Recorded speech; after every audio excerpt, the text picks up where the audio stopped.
Hey artists, it's Star and welcome to my channel. Today I'm drawing Hanako Kun from the manga Toilet Bound. So let's go to the video.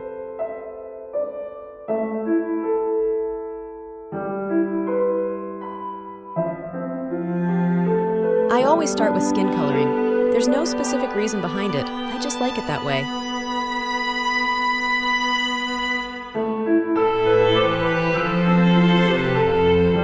For the shadow reflection, I'm using Persian blue.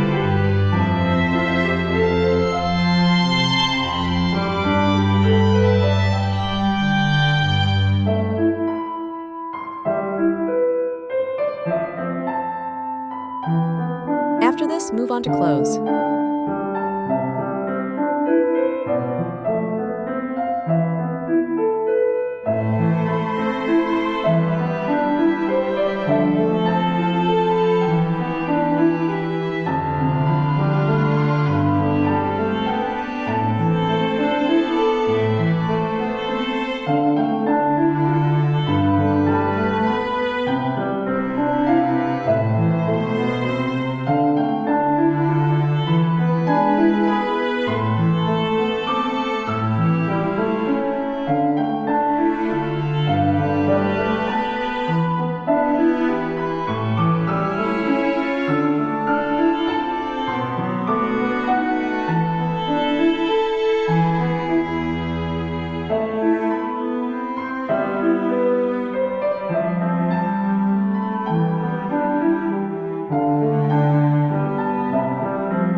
Here's the final result.